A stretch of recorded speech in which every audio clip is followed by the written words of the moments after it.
IFGF GC Quito. Di picture ini ada fotonya Pastor Walter dan juga salah satu jemaat di sana. Gereja ini cukup berkembang, sangat berkembang. Dalam setahun membernya 60. Dan it's not members that come from other people or other churches, but ini member yang benar-benar kita disciple bertumbuh. Bulan depan 12 orang akan dibaptis. 12 dari 60 berapa persen? That's a lot gitu, 20%. 20% akan dibaptis. Udah ada 4 care group gitu dan kita harapkan dari setiap care group ini juga akan berkembang menjadi gereja menjangkau community mereka sendiri. Mereka fokus on the family, they have parenting course every Wednesday, they have international school of ministry, every Saturday where the church leadership, like 20 of them, are faithful coming every Saturday 3 hours to receive training and impartation so that mereka bisa melayani jemaat yang lain. Dan salah satu bukti kalau gereja itu berkembang adalah ada testimony. Coba diklik nanti. It's in Jesus' name. So I am very excited, I am very happy. I would like to share a short testimony what God has been doing in our congregation. So I'm going to introduce, she is Dr. Marianela. She's working in a petroleum company in the legal department. So she is going to share us a short testimony what God has been doing in her life, especially when she started to attend into IFGF Church and when we involve her in the intercession area. We have been praying for her because she started experiencing some problems in her petroleum company.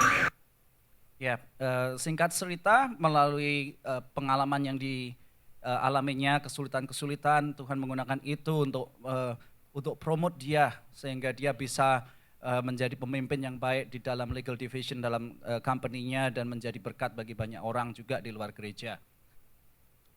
Legislation, IFGF GC di Ekuador kita diberkati Tuhan, seperti yang sebagian dari saudara sudah ketahui, pemerintah Ekuador itu mengarah ke sosialisme dan mereka coming up dengan hukum demi hukum untuk mempersulit gereja di sana gitu.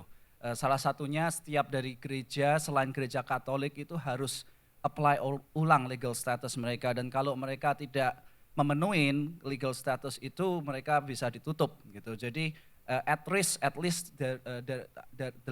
dari 3.000 lebih gereja kemungkinan akan ditutup gara-gara peraturan yang baru ini gitu. Dan selain itu pemerintah juga menerapkan pajak gitu buat gereja, buat non-profit. Satu, mereka sudah secara ekonomi pas-pasan kena 12% pajak lagi. Tetapi kita percaya kalau gereja Tuhan itu seperti Tuhan bilang sendiri, He comes to fulfill the law, not to abolish the law. Jadi kita sebagai gereja Tuhan kita juga harus submit ke authority pemerintahan di mana kita ada. Puji Tuhan kalau IFGF GC di Ekuador adalah gereja pertama yang bisa fulfill the law under the new regulation. Ini adalah significant momentum. It took us 1 year untuk proses application ini. Banyak gereja lain yang sudah menunggu 2-3 tahun mereka belum mendapatkan status. Lawyer kita sendiri aja merasa ini sangat mujizat, dalam 1 tahun kita sudah di-approve dan kita menjadi gereja pertama yang officially approve under the new regulation dan menjadi role model buat gereja-gereja lain. Dan boleh diklik sedikit.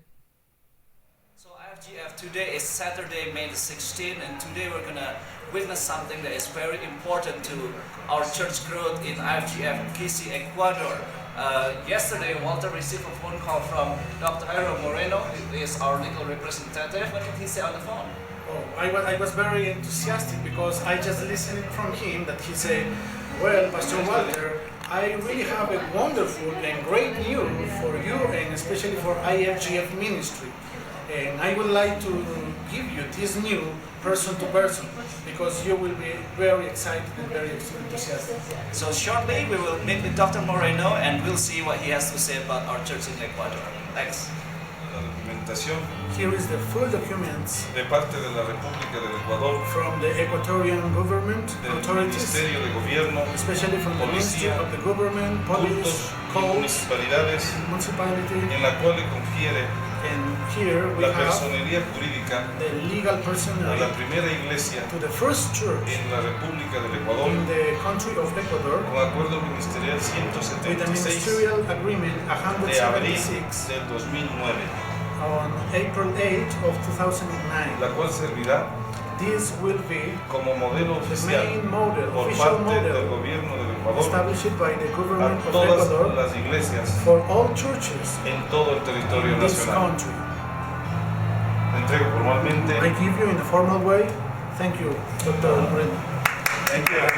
Bless the Lord. Thank you, Dr. Moreno, for Gracias, Dr. representing Moreno, us, por representarnos, for the hard work of 1 year por of todo hard ese duro y work arduo trabajo durante un año to get this document, para hacer y completar estos and documentos. finally we receive document in our Y hands finalmente poder recibir de sus manos as esta a base for the ministry como una base para el ministerio, today and beyond. Amén. para hoy y para siempre. Ya, puji Tuhan, puji Tuhan. Di tengah kesulitan ini kami percaya kalau Tuhan itu akan memakai bahkan hukum ini untuk memurnikan gereja-gerejanya. Dengan ini kita punya kesempatan gitu untuk offer adoption as well as affiliation opportunity, dan dengan begitu gereja kita juga bisa membantu mendisciple gereja-gereja yang perlu dukungan. Seperti kita juga mengucap syukur atas dukungan saudara, nggak cuma gereja ini tapi juga gereja Austin, Oklahoma, Dallas gitu dengan financial support untuk memenuhi requirement ini, sewa lawyer dan juga requirement dana yang dari pemerintah itu tidak sedikit gitu. Jadi salah satu yang saya mengucap syukur gereja FGF itu sangat transparan gitu. Segala sesuatu yang masuk dari saudara itu untuk keluar juga harus ada banyak saksinya gitu, ditanda tangan, financial statement semua open. Jadi semua yang saudara berikan dan percayakan kepada kami kita gunakan untuk pelayanan. Kita akan juga akan proses paperwork untuk World Harvest, organisasi misi kita di Ekuador, sehingga kita bisa dipakai Tuhan, nggak pelayanan di bidang gereja tetapi juga di bidang sosial. Kita juga akan explore possibility bekerja sama dengan lawyer gitu untuk bagaimana cara membantu gereja-gereja lain untuk memenuhi the new government requirement.